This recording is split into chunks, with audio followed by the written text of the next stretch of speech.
त्वमादिदेवः पुरुषः पुराणः त्वमस्य विश्वस्य परम निधानम वेत्तासि वेद्यम च परम च धाम त्वया ततं विश्वमनंत रूप वायुर्यं अग्निवर्णः शशांकः प्रजापतिस्त्वं प्रपितामहस्य नमो नमस्तेस्तु सहस्रकृत्वा पुनश्च भूयोपि नमो नमस्ते।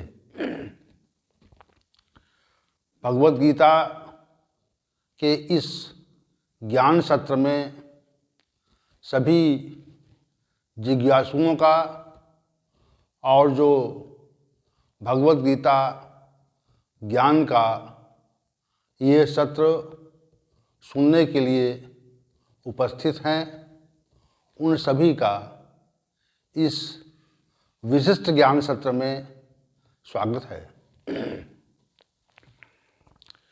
कल स्थित प्रज्ञता विषय का शुभारंभ किया गया है और अर्जुन के जो 4 प्रश्न हैं श्री भगवान से, का भाषा, स्थित प्रज्ञ से का भाषा, यानी स्थिर बुद्धि मनुष्य का लक्षण क्या है, स्थिर धी किम प्रभासेत, वो कैसे बोलता है, और किमासीत कैसे बैठता है, और ब्रजेत किम कैसे चलता है। स्थिर प्रज्ञ पुरुष के बारे में अर्जुन ने श्री भगवान से जो ये 4 प्रश्न किए हैं, अब श्री भगवान उसका उत्तर 55वें श्लोक में देते हैं। श्री भगवान ने 55वें श्लोक में अर्जुन के प्रथम प्रश्न का भाषा लक्षण क्या है, इस प्रश्न का उत्तर देते हुए ये कहा, प्रजहात यदा कामान सर्वान् पार्थ मनोगतान आत्मन्ने वात्मना तुष्टा स्थित प्रज्ञ से दोचते। यदा माने होता है जब, जिस काल में, प्रजहात यदा जब भी, जैसी स्थिति आ जाए, प्रजहात यदा जब भी, यदा का विशेष यहाँ पे प्रयोग श्री भगवान ने किया, जब भी प्रजहात यदा कामान सर्वान् पार्थ मनोगतान, जब भी मनोगत कामनाओं का संपूर्णता से परित्याग हो जाए, यानी कामनाएं छूट जाएं। सर्वान है पद, सर्वान पद का मतलब होता है कि संपूर्णता से सभी कामनाएं छूट जाएं। आत्मन्य वात्मना तुष्टा, आत्मनि एव आत्मना तुष्ट, साधक स्वयं से स्वयं में संतुष्ट है। वैसी स्थिति में एक स्थित प्रज्ञ से दोचते, ऐसी स्थिति में साधक को स्थित प्रज्ञ कहा जाता है।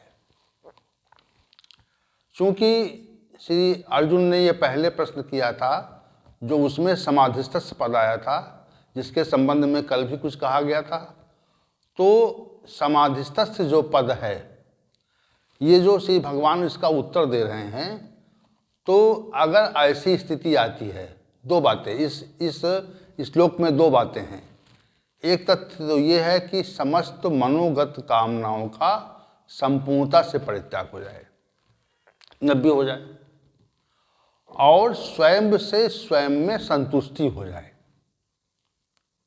स्वयं से स्वयं में स्थित प्रज्ञ से तुष्टा पद प्रयोग किया है कि साधक स्वयं से स्वयं में संतुष्ट है। तो 2 बातें इसमें विशेष हैं। एक तो स्थित प्रज्ञता के लिए स्थिर बुद्धि पुरुष को समस्त कामनाओं का परित्याग करना पड़ता है। दूसरी स्थिति यह है कि स्वयं से स्वयं में संतुष्ट रहना पड़ता है।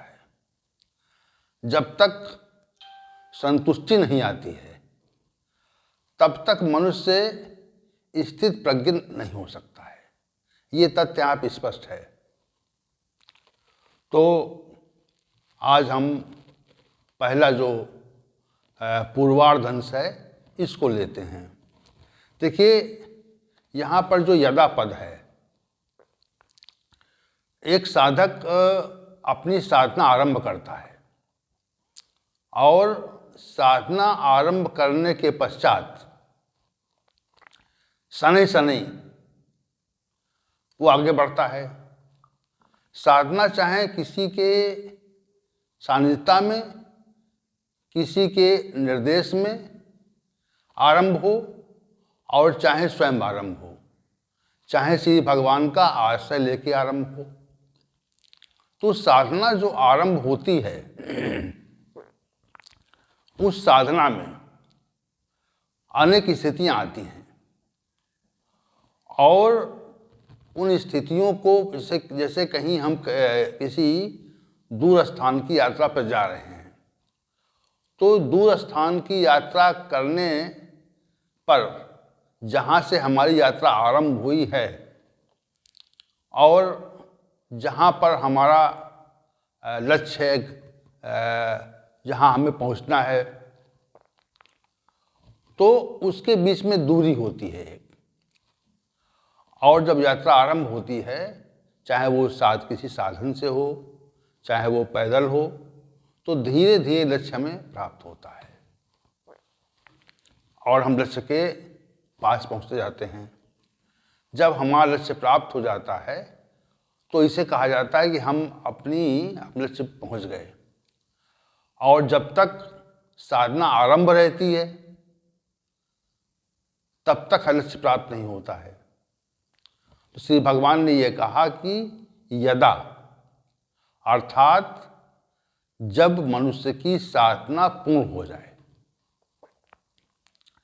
जिस किसी साधन से भी, जिस किसी मार्ग से भी, जिस किसी प्रक्रिया से भी आप साधना कर रहे हैं, तो उस प्रक्रिया से साधना आरंभ हुई और जब आपकी अंतिम अवस्था में पहुंच गई, तो अंतिम अवस्था में पहुंचने पर यदा पद का प्रयोग हुआ। यहाँ पे श्री भगवान ने यदा कहा है। जब स्थिति वैसी आ जाए, कैसी स्थिति आ जाए? मनोगत कामनाओं का संपूर्णता से परित्याग हो जाए। अब कामनाएं क्या हैं, पहले इस तथ्य को समझिए। फिर मनोगत कामनाएं, मन में कैसे कामनाएं आती हैं, इसको समझिए। और कैसे उनका परित्याग होता है, कैसे प्रजात होता है। प्रत्येक मनुष्य के मन में कुछ ऐसी भावनाएं होती हैं कि संसार में जो कुछ भी अप्राप्त है उसे प्राप्त किया जाए। अप्राप्त को प्राप्त करने के लिए हम सभी मनुष्य प्रयत्नशील होते हैं। जो वस्तु हमारे पास नहीं है, जो व्यक्ति हमारे पास नहीं है और जो स्थिति हमारे पास नहीं है, तो वस्तु को प्राप्त करने के लिए, व्यक्ति को प्राप्त करने के लिए और स्थिति को प्राप्त करने के लिए एक भाव रहता है, एक इच्छा रहती है, एक ललक रहती है कि वो व्यक्ति, वो वस्तु, वो स्थिति हमें प्राप्त हो। जैसे हमारे पास धन नहीं है तो धन प्राप्त करने का भाव उत्पन्न हो जाता है और वो भाव ही हमें क्रियाशील लगता है। जब भाव उत्पन्न होगा तो मनुष्य क्रियाशील हो जाएगा और ये विचार करेगा पहले कि हमें धन कैसे प्राप्त होगा। तो ये जो विचार है, ये विचार मन में आता है कि हमें धन किस प्रकार प्राप्त होगा। क्रिया तो बाद में होती। क्रिया मतलब जो ये विचार आया है, इस विचार का विनिश्चय बुद्धि के द्वारा होता है और बुद्धि यह निश्चित करती है कि हमें धन किन साधनों से, किस क्रिया से प्राप्त होगा, और उसके बाद क्रिया आरंभ होती है। तो ये जो भाव है संसार को की वस्तु को प्राप्त करने का, संसार के मनुष्य से संपर्क रखने का, और संसार की स्थिति प्राप्त। स्थिति में दो बातें हैं।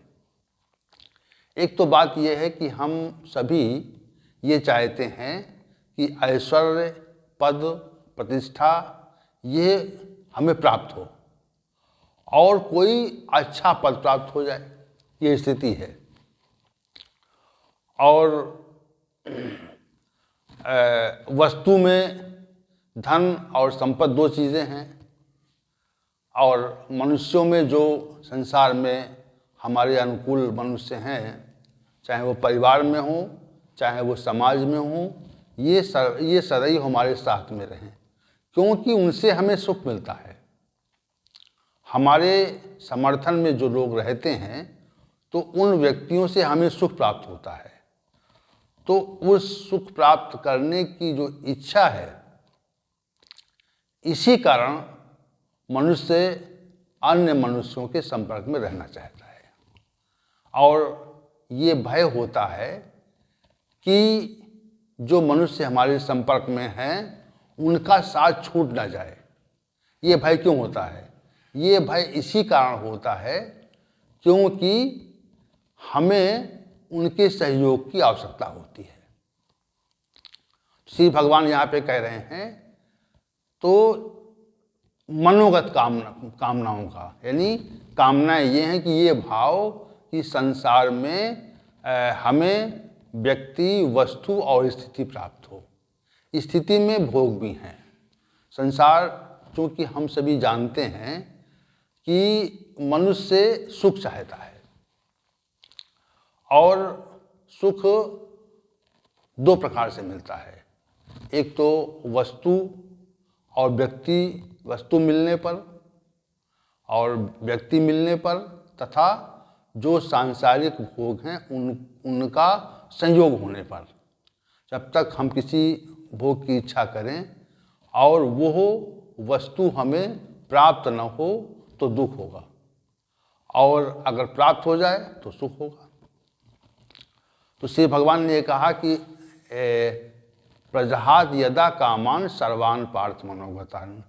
तो ये जो भाव है, जो इच्छा है, संसार में मनुष्य को आवश्यकता की प्रतीति होती है, यानी आवश्यकता का आभास होता है कि हमारे पास ये वस्तु नहीं है, हमारे पास ये व्यक्ति नहीं है, और हमारे पास ये स्थिति नहीं है जो हमारे अनुकूल हो, जो हमें सुख दे सके। तो इसी भाव का नाम कामना है, इसी भावनाओं का नाम कामना है। जो इच्छा रहती है कि हमें ये वस्तु, ये व्यक्ति, ये स्थिति मिले, इसी का नाम कामना है।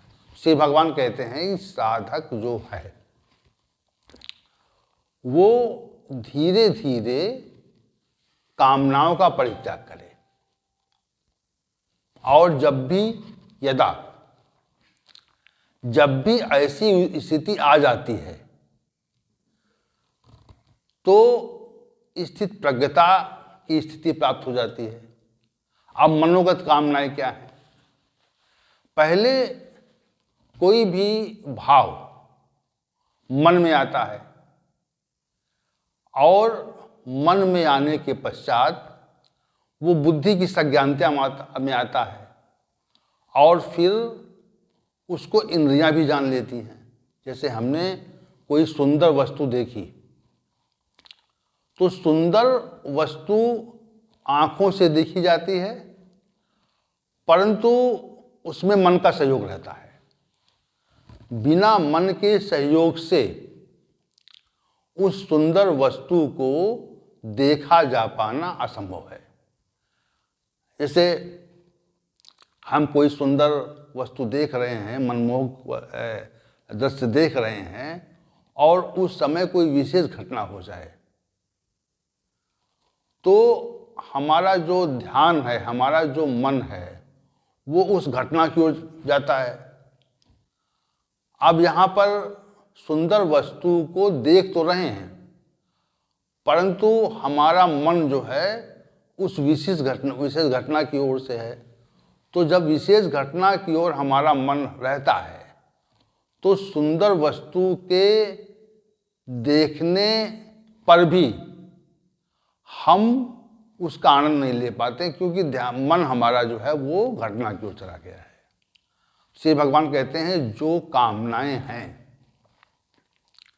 वे मनुष्य के मन में आती हैं, मन में आगत होती हैं। तो पहला जो कार्य है वो मन, किसी भी कामना का जो आना है वो मन के अंदर है। तो श्री भगवान ने कहा मनोगत कामनाओं का, मन में आने वाली। जैसे कोई व्यक्ति है और वो किसी कमरे में आता है, कक्ष में आता है, तो पहले वो जो उसका गेट होता है, दरवाज़ा होता है, वहाँ से प्रवेश करता है और उसके पश्चात वो कमरे में प्रविष्ट होता है। तो यदि मनुष्य को आने ही न दिया जाए, यानी आपका जो दरवाज़ा है उसे बंद कर दिया जाए, तो मनुष्य आपके कमरे में आ नहीं पाएगा। तो यहाँ पर जब आगत नहीं होगा तो रहेगा भी, चूँकि कामनाएं जो हैं इंद्रिय मन बुद्धि में निवास करती हैं। इंद्रिय और मन और बुद्धि में निवास, ये अधिष्ठान यही कहा जाता है कि मन बुद्धि और इंद्रियों में कामनाएं निवास करती हैं। तो कामनाएं जो भी हैं हमारी जो इच्छा का जो भाव होता है वो भाव हमारे इंद्रियों में, हमारे मन में और हमारी बुद्धि में वास करता है। तो जब आएगी ही नहीं, कामनाएं जो मन के माध्यम से आएंगी नहीं, तो उनका वास कैसे होगा? तो श्री भगवान ने कहा मनोगत कामनाओं को रोकना है, मन में आने वाली कामनाओं को रोकना है। और रोकते रोकते जब संपूर्णता से इनकी रुकावट हो जाए, मनोगत कामनाएं संपूर्णता से रुक जाए, संपूर्णता से जब तक सर्वान पद जो प्रयुक्त हुआ है, इसीलिए श्री भगवान ने कहा जितनी भी कामनाएं हैं, आप साधक को ये विचार करना चाहिए कि हमें हमारे अंदर कौन सी कामनाएं आ रही हैं और उस कामना को परित्याग करने का, रोकने का क्या उपाय है। जैसे संसार में प्रत्येक मनुष्य को आवश्यकताओं का आभास होता है, तो जो आवश्यकताओं का आभास है उसी के पूर्ति के लिए हम कार्य करते हैं। तो जो आवश्यकताओं का आभास है इसी को कामना का रूप मानना चाहिए। अब ये प्रश्न उठता है कि किस मनुष्य में किस प्रकार की कामनाएं आती हैं। तो फिर हमें ये देखना पड़ता है कि मनुष्य किस प्रकार का है, मनुष्य किस गुण से प्रभावित है। सात्विक मनुष्य है कि राजसी मनुष्य है कि तामसी मनुष्य है। सात्विक मनुष्य के अंदर सात्विक कामनाएं आती हैं, राजसी मनुष्य के अंदर राजसी कामनाएं आती हैं और तामसी मनुष्य के अंदर तामसी कामनाएं आती हैं। ये निश्चित है, क्योंकि हमारा जो मन है वो वास्तविक रूप से गुणों से ही प्रभावित रहता है। जिस प्रकार के गुण से मनुष्य प्रभावित रहता है उसी प्रकार की कामनाएं मनुष्य के अंदर आती हैं। सात्विक गुण से प्रभावित मनुष्य के अंदर सात्विक कामनाएं आएंगी, राजसी गुण से प्रभावित मनुष्य के अंदर राजसी कामनाएं आएंगी और तामसी गुण से प्रभावित मनुष्य के अंदर तामसी कामनाएं स्वतः ही आएंगी। इसको रोका जा पाना असंभव है। तो अब कामनाएं आती हैं और इंद्रिय मन बुद्धि में निवास करती हैं। तो चूंकि यहाँ पर साधना का प्रकरण है। तामसी मनुष्य के अंदर दूसरों का हित करके अपना हित करने की कामना आती है,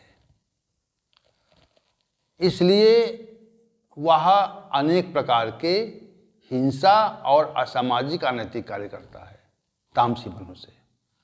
राजसी मनुष्य के अंदर राजसी कामनाएं होती हैं, इसलिए वो धन संपत्ति ऐश्वर्य प्रतिष्ठा पद प्राप्त करने का प्रयत्न करता है।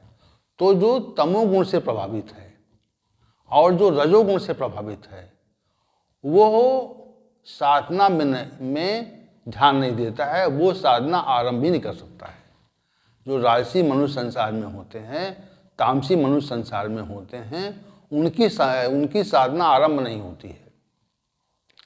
साधना तब आरंभ होती है जब मनुष्य सात्विक गुण से युक्त हो जाता है। रज और तम दबेगा, उसकी जो क्रियाशीलता है वो कम होगी। तो रज और तम के दबने पर सत्व बढ़ता है और तब सात्विक कामनाएं बढ़ती हैं।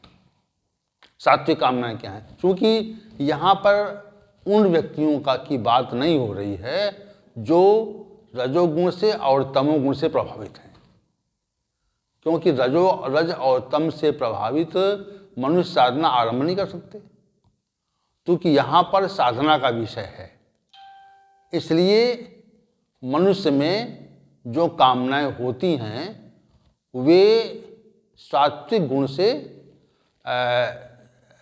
राजसी और तामसी गुणों से जो प्रभावित मनुष्य हैं वे साधना आरंभ नहीं कर सकते हैं।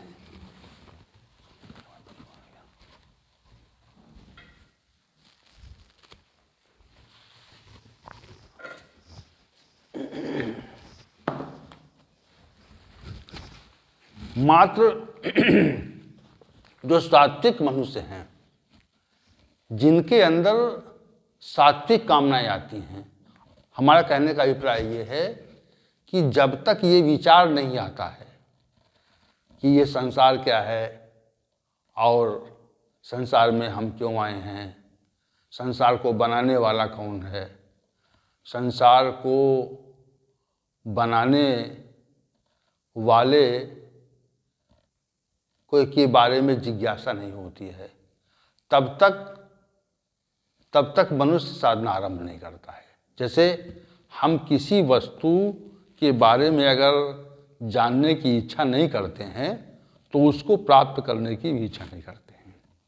जब मनुष्य ये मान लेता है कि हमको इस जगत के नियंत्रणकर्ता को जानना है, तो जब जानने का भाव पैदा होता है, उत्पन्न हो जाता है, तब उस जानने वाले को प्राप्त करने की इच्छा करता है, उसकी अनुभूति की इच्छा करता है, उसके साक्षात्कार की इच्छा करता है, और तब तक नहीं करता है जब तक वो उसे जानता नहीं है।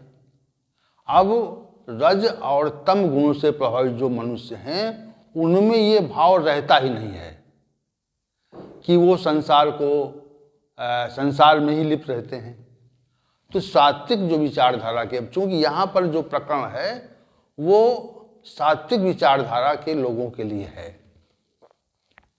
और उन्हें ये देखना है कि हमारी जो मनोगत कामनाएं हैं, मन में जो कामनाएं आ रही हैं, तो उनका परित्याग हुआ है या नहीं हुआ है, और यदि परित्याग हुआ है तो कितनी मात्रा में। दो बातें यहाँ पे हैं।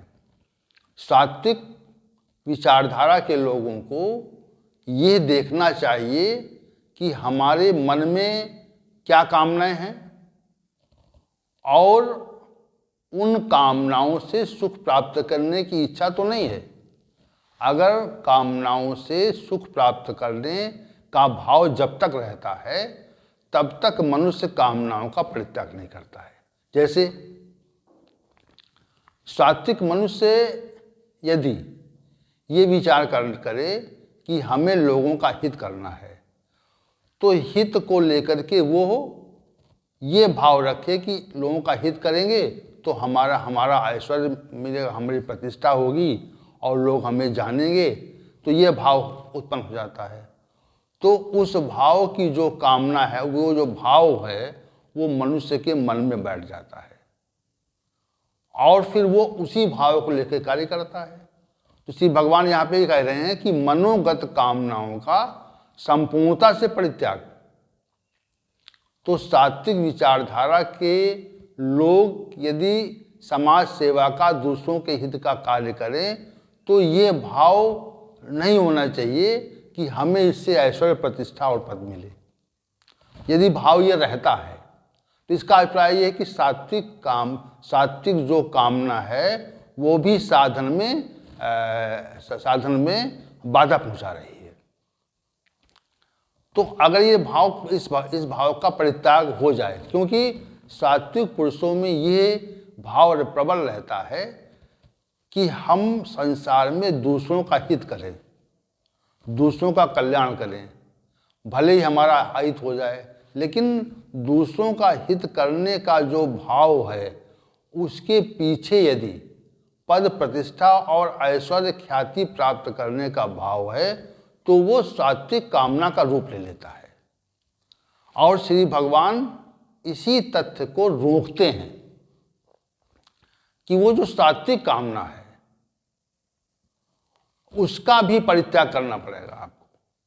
सात्विक भाव, सात्विक कामना से लोगों का, संसार का हित तो करें आप, लेकिन उसके पीछे का जो भाव है कि उस कार्य से हमको ख्याति, पद, प्रतिष्ठा मिले, हमें उच्च पद मिल जाए, तो वो सात्विक कामना का रूप ले लेती है। श्री भगवान का यहाँ पर उसके लिए रोकना है, क्योंकि सात्विक मनुष्य में क्रियाशीलता तो होगी, लेकिन क्रियाशीलता का जो भाव है उसको परिवर्तन, जैसे इसमें मान और सम्मान मिलने का भी भाव आ जाता है कि मान और सम्मान मिले, और मान और सम्मान, ख्याति, पद, प्रतिष्ठा आपको सात्विक दूसरों के हित के लिए, दूसरों के हित के कार्य करने के पश्चात तो स्वतः मिलती है, परंतु मिलती है, हमको मिले, दो बातें हैं। मिलती है तो मिले, हमारे ऊपर उसका प्रभाव ना हो।